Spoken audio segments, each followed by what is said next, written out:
छोटे कपड़ों वाली बीवी। अजित एक छोटे कस्बे में रहने वाला सीधा साधा लड़का था। उसकी शादी दिल्ली की रहने वाली सौम्या के साथ हो गई। सौम्या बहुत ही फैशनेबल लड़की थी। अजित की नौकरी छोटे कस्बे में होने के कारण सौम्या भी अजित के साथ छोटे शहर में रहने के लिए आ गई। सौम्या, तुम्हारा ड्रेस कुछ ज्यादा छोटा है। इसे पहनकर यहाँ बाहर मत निकलना। अरे, तुम्हें पता नहीं, मैं दिल्ली की मॉडल लड़की हूँ और मैं तो हमेशा ऐसे ही कपड़े पहनती हूँ। तुम्हारी बात सही है सौम्या, लेकिन इस शहर के माहौल के हिसाब से कपड़े कुछ ज्यादा ही छोटे हैं। ओहो, मुझे नहीं पता था कि तुम्हें मेरे कपड़ों से इतनी प्रॉब्लम है। सौम्या, मुझे तुम्हारे कपड़ों से कोई परेशानी नहीं है, लेकिन अगर तुम ऐसे बाहर जाओगी तो लोग तुम्हें अजीब ढंग से देखेंगे। अच्छा ठीक है, अब तुम ऑफिस जाओ, तुम्हारा ऑफिस जाने का वक्त हो गया है। अजित को लगता है कि शायद सौम्या ने उसकी बात मान ली है। वो ऑफिस चला जाता है। थोड़ी देर बाद सौम्या अपना शॉर्ट ड्रेस पहनकर घर से बाहर सब्जी लेने के लिए जाती है। भैया, आधा किलो टमाटर। मैडम जी, कहीं बाहर से आए लगते हो? पहली बार शहर में आई हो का? तुमसे क्या मतलब? और तुम मुझे ऐसे घूर घूर के क्यों देख रहे हो? अरे नहीं नहीं, ऐसी कोई बात नहीं है, बस आपके कपड़ों को देखकर लग नहीं रहा कि आप शहर की रहने वाली हैं। तुम अपने काम से काम रखो, मैं चाहे कुछ भी पहनूं, तुम्हें उससे क्या? सौम्या सब्जी लेकर अपने घर चली जाती है। शाम को अजित घर वापस आता है। सौम्या, कल मम्मी पापा आ रहे हैं। देखो, तुम ना उनके सामने साड़ी पहन कर रहना, वरना मम्मी बुरा मान जाएंगी।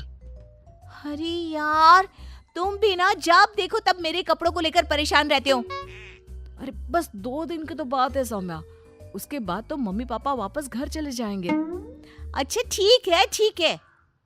अगले दिन अजित ऑफिस चला जाता है और पीछे से सौम्या के सास ससुर घर पर आते हैं।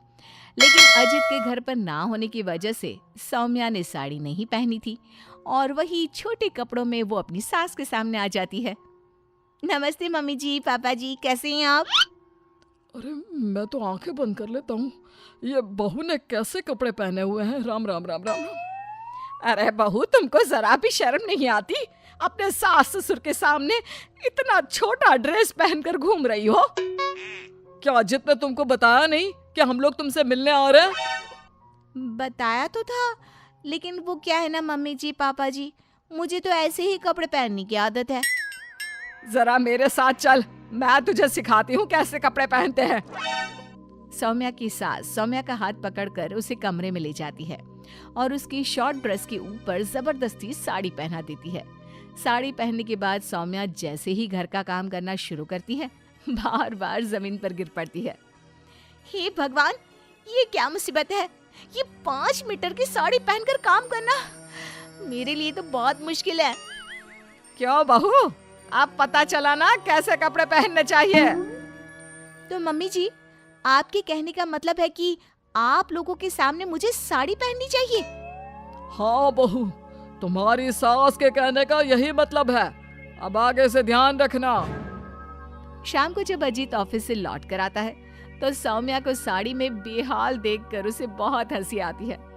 लेकिन अगली सुबह जब सौम्या सोकर उठती है तो उसके कपड़े देखकर अजीत और उसके माँ बाप का सर घूमने लगता है। अरे सौम्या, तुमने ये क्या पहना है? आपकी मम्मी ने साड़ी पहनने के लिए कहा था तो मैंने साड़ी पहन ली। लेकिन सौम्या, तुम्हारी साड़ी तो घुटनों तक ऊंची है, जैसे ये साड़ी ना हो कोई मिनी स्कर्ट हो।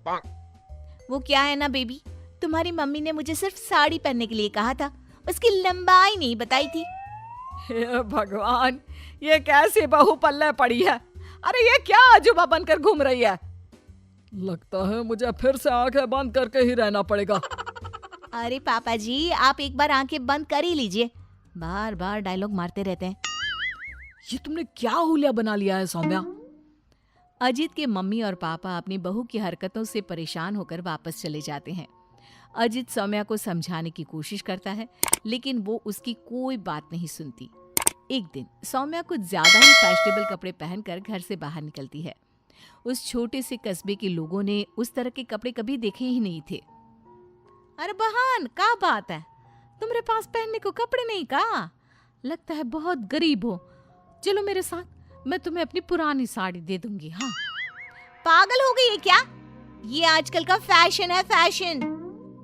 सौम्या जैसे ही थोड़ा आगे बढ़ती है, अरे देखो बेचारी कितनी गरीब है, इसके कपड़े भी फटे हुए हैं। लो ये 10 रुपए रख लो। हाँ कोई बात नहीं। अरे मैं कोई भिखारी थोड़ी ना हूँ। कितने अजीब लोग हैं यहाँ के, इनको फैशन का मतलब भी नहीं पता। थोड़ा आगे जाने के बाद कुछ बच्चे सौम्या को देखकर जोर जोर से हंसने लगते हैं। अब तुम लोगों को क्या प्रॉब्लम है? क्यों हंस रहे हो ऐसे? आंटी, आंटी आप बहुरूपिया है ना? हाँ? बहुरूपिया क्या होता है? आंटी वही जो अजीब अजीब कपड़े पहनकर गली गली में घूमता है और लोगों से पैसे मांगता है। तुम्हारा दिमाग खराब हो गया है? मैं कोई बहुरूपिया नहीं हूँ। लेकिन आपकी हालत देखकर तो ऐसा ही लग रहा है। तभी वहां पर एक औरत आती है। अरे बच्चों, ये तो कोई पागल औरत लगती है। देखो इसके कपड़े भी फटे हुए हैं। हे भगवान, मैं सच में पागल हो जाऊंगी। इस शहर के लोग बड़े अजीब हैं। मेरे फैशन को न जाने क्या समझ बैठे हैं। फिर सौम्या अपने घर लौट आती है और जोर जोर से रोने लगती है। सौम्या को इस तरह रोता देखकर अजित को कुछ समझ नहीं आता। अरे क्या हुआ सौम्या, तुम इतना क्यों रो रही हो?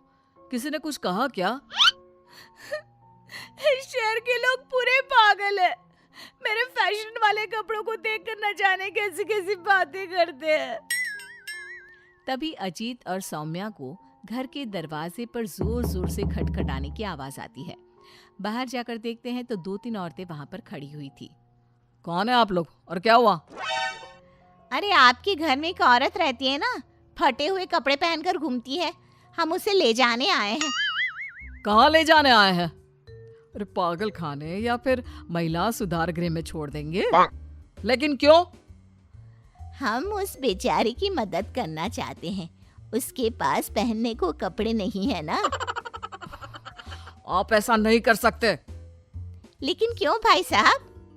क्योंकि वो कोई पागल औरत नहीं, मेरी छोटे कपड़ों वाली बीवी है और उसका दिमाग बिल्कुल ठीक है, बस कपड़े थोड़े कम है।